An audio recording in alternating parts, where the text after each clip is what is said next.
Declan Foster adjusted his tie for what felt like the 100th time.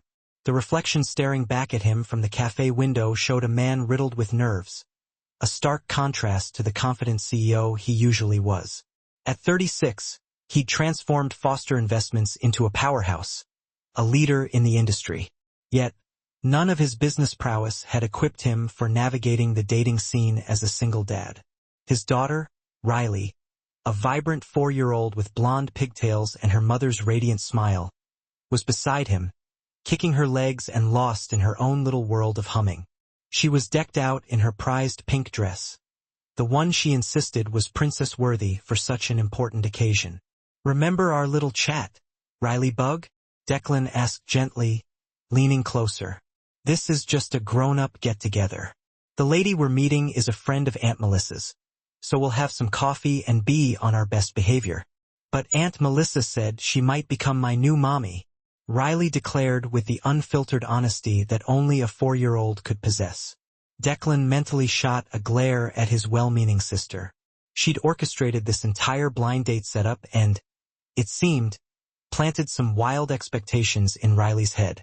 Aunt Melissa was eternally optimistic, often bordering on unrealistic. "Sweetheart, it's just a coffee date.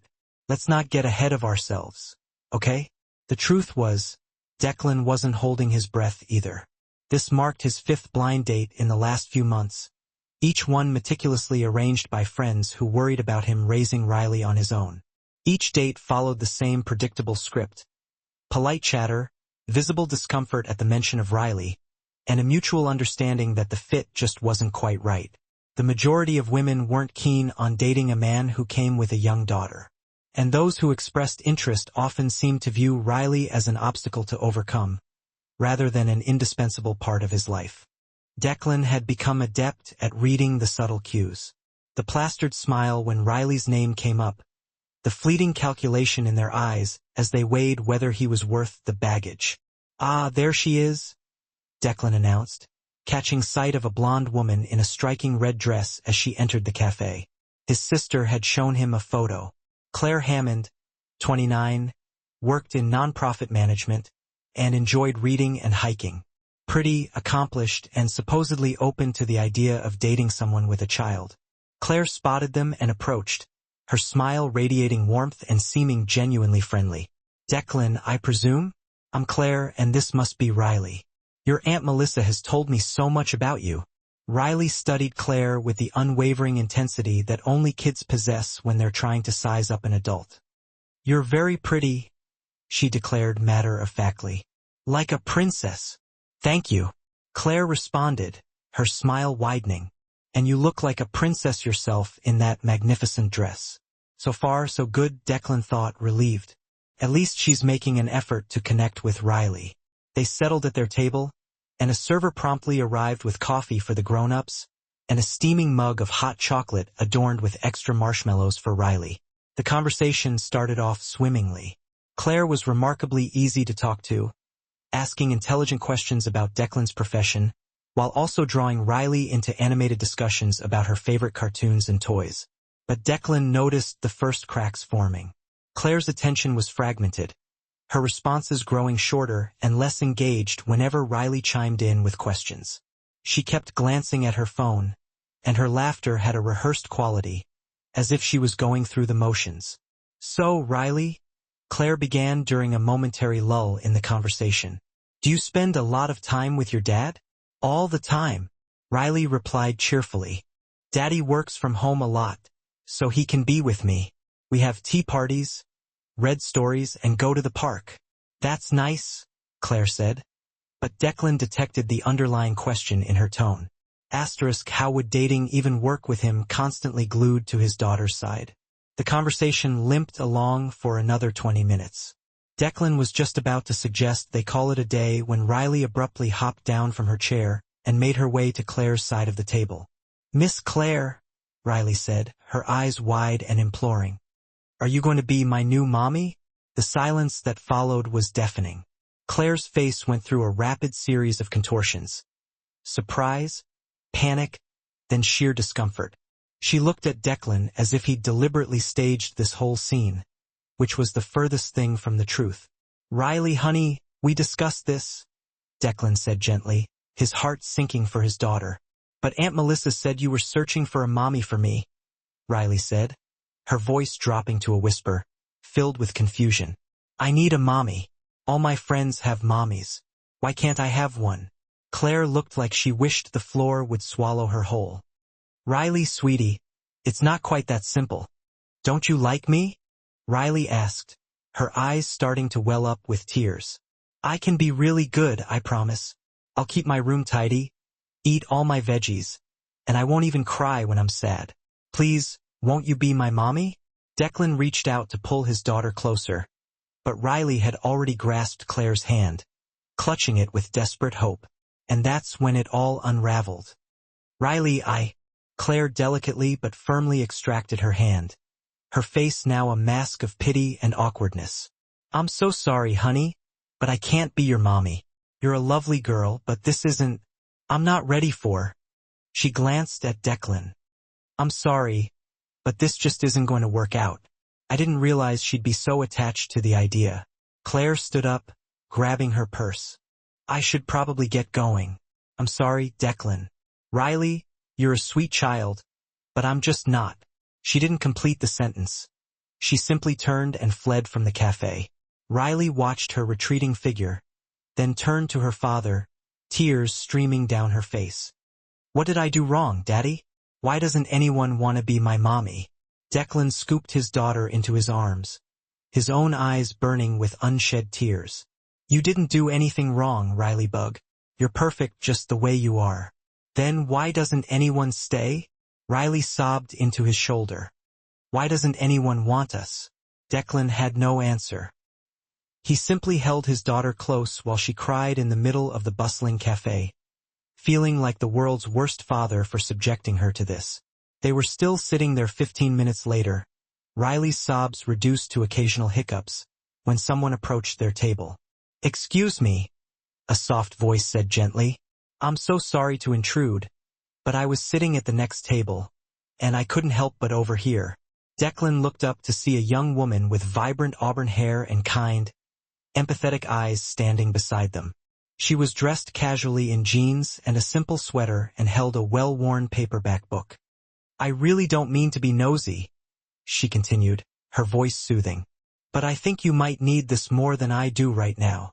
She extended the book, a children's story called The Family We Choose. What is it? Riley asked, her voice still thick with tears. It's about a little penguin who's searching for her family, the woman explained, kneeling down to Riley's eye level. She keeps trying to fit in with different groups. The seals, the polar bears, the Arctic foxes, but none of them feel quite right. Then, one day, she realizes that family isn't about matching or fitting into perfect patterns. It's about finding the people who love you for exactly who you are. Riley accepted the book, her small fingers carefully tracing the cover illustration. Does the penguin find a family? She does, the woman replied with a warm smile. Not necessarily the family she thought she was looking for, but the one she truly needed. Sometimes the most wonderful things in life come as a complete surprise. Thank you, Declan said, his voice husky with emotion. That's incredibly kind of you. The woman stood and met his gaze, and there was a depth of understanding in her eyes, a silent acknowledgement of shared experience rather than mere pity. I've been in a similar place, she said softly. Not exactly, but close enough. It gets better, I promise you. Were you in line for coffee? Declan found himself asking. Can I at least buy you a cup as a thank you? I already have mine, she said, gesturing towards her table where a half-empty mug sat next to her laptop. But thank you. She began to leave, but Riley suddenly reached out and grabbed her hand. Wait, what's your name? I'm Haley, she said. Haley Morrison. Thank you for the book, Haley, Riley said with the formal politeness instilled in her by her father. Will you sit with us while Daddy reads it to me? Riley, I'm sure Haley's busy, Declan started, not wanting to impose. Actually, Haley said, glancing at her laptop, I'm just catching up on emails. I could definitely spare 20 minutes for a story. So Haley Morrison joined them, pulling up a chair, and Declan began reading the story of the little penguin, who ultimately discovered that family can come in all sorts of unexpected shapes and sizes. Riley snuggled close on his lap, occasionally reaching out to touch the colorful illustrations, and Haley listened with rapt attention, as if she was hearing the story for the very first time. When the story ended, Riley looked up at Haley thoughtfully.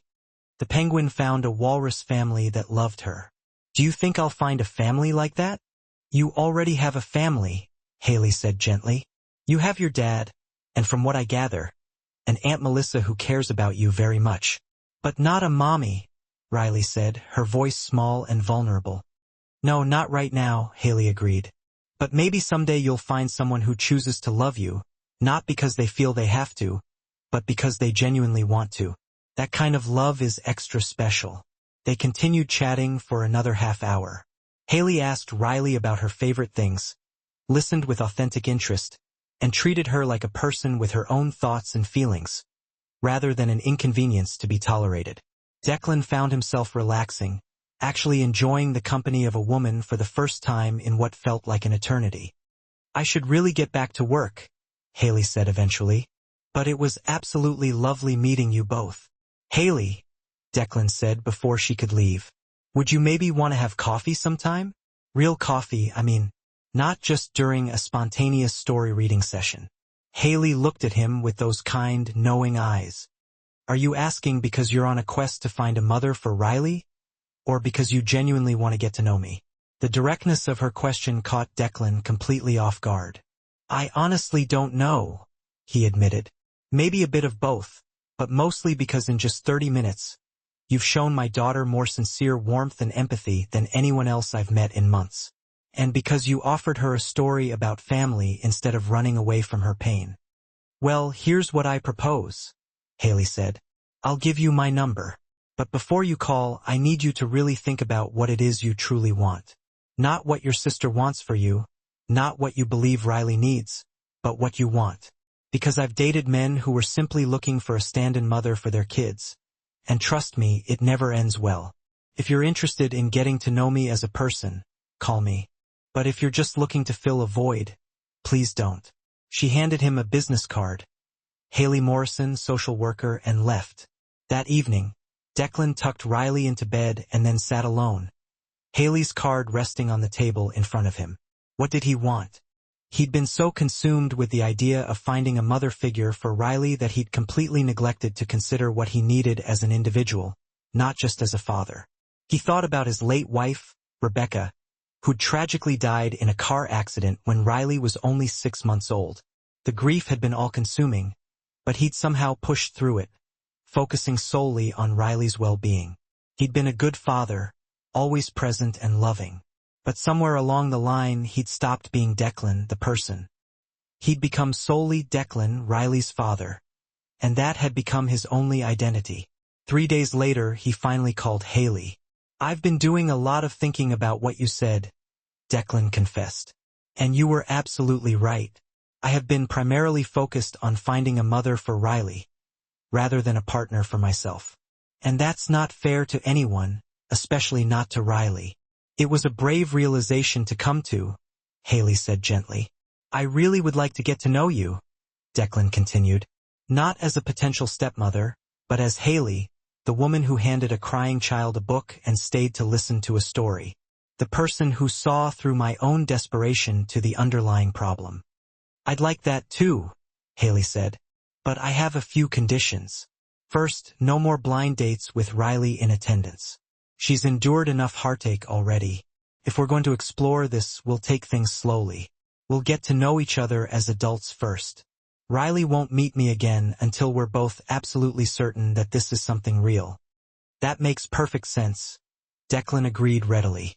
"And you need to stop actively searching for a mother for Riley," Haley added. "She already has a father who loves her unconditionally. That's not insignificant. She doesn't need you to force-fit someone into a prescribed role. She needs you to be present, emotionally whole, not desperate and constantly searching." "You're absolutely right," Declan said, and he meant it with every fiber of his being. They dated for 6 months before Haley met Riley again. In that time, Declan had taken Haley's advice to heart. He'd started therapy to process his long-suppressed grief.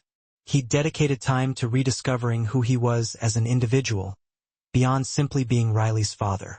They'd had honest, sometimes difficult conversations about what he truly wanted from a relationship. When Haley finally came to their house for dinner, Riley didn't recognize her at first. Then, recognition dawned, and her face lit up with excitement. "You're the book lady. You gave me the penguin story." "That's me," Haley said with a warm smile. "Your dad and I have been spending time together, getting to know each other better, and I wanted to see you again." "Are you Daddy's girlfriend?" Riley asked with her trademark childhood bluntness. "I am," Haley confirmed. "Is that okay with you?" Riley considered this with intense seriousness. "Are you going to leave like all the other ladies?" "I can't promise I'll never leave," Haley said honestly, kneeling down to Riley's level. "Life is complicated, and nobody can predict the future with certainty. But I can promise you that if I'm here because I want to be. Not because I'm trying to fill the role of your mother, but because I genuinely care about you and your dad." "Do you want to be my mommy?" Riley asked, her voice filled with hope. "Someday, maybe," Haley said. "But right now, I'm just Haley, your dad's girlfriend who really enjoys spending time with both of you. Is that enough for now?" Riley pondered this for a moment, then nodded decisively. "Yeah, that's enough. Want to come see my room?" A year later, Haley moved in. 2 years after that, she and Declan were married in a small, intimate ceremony where Riley served as the flower girl and read a heartfelt passage from The Family We Choose during the exchange of vows. At the reception, Riley tugged on Haley's sleeve and asked, "Can I call you Mom now?" "You can call me whatever feels right to you," Haley replied. "Mom Haley, like your dad sometimes does. I'll respond to just about anything as long as it comes from you." "I think Mom Haley," Riley decided. "Because you're my mom, but you're still Haley too." "That's absolutely perfect," Haley said, pulling her stepdaughter into a warm embrace. Years later, when Riley was a teenager, she asked her father about that day in the cafe. The day she'd asked a complete stranger to be her mother. "I was so embarrassed for years," Riley confessed. "I thought I'd ruined everything." "You didn't ruin a thing, Riley," Declan assured her. "You actually reminded me that desperation isn't a substitute for genuine love, that I needed to stop trying to force pieces to fit and start building something real and lasting." "But what if Haley hadn't been there? What if she hadn't given me that book?" "Then I would have eventually figured it out some other way," Declan said. "But I'm incredibly grateful that it was Haley. She showed both of us that family isn't about filling prescribed roles or meeting societal expectations. It's about people choosing each other over and over again because the choice simply feels right." That's what Declan learned in that bustling cafe. From a woman who interrupted a stranger's crisis with a simple children's book and a gentle lesson about the beauty of chosen family. That love isn't about rescue or filling voids, but about two emotionally whole individuals choosing to build a life together. Riley's desperate question had been heartbreaking, but ultimately, it had led them to an answer neither of them had ever anticipated. Sometimes the best family is the one we choose, not out of desperation, but out of a deep and genuine connection. It requires patience and the courage to allow relationships to evolve at their own natural pace, rather than trying to force them into predetermined shapes. If this story touched your heart and reminded you that family is built through intentional choice, patience, and authentic connection, rather than through desperation, and that our children's needs are best met when we prioritize our own healing first, please like, share, and subscribe for more stories about blended families, second chances, and the powerful realization that love works best when we stop trying to control it. Share your thoughts in the comments below about learning to let relationships unfold organically, or about a time when slowing down led to a much better outcome than rushing ahead would have. Sometimes, the family we're seeking finds us when we stop desperately searching and start genuinely living.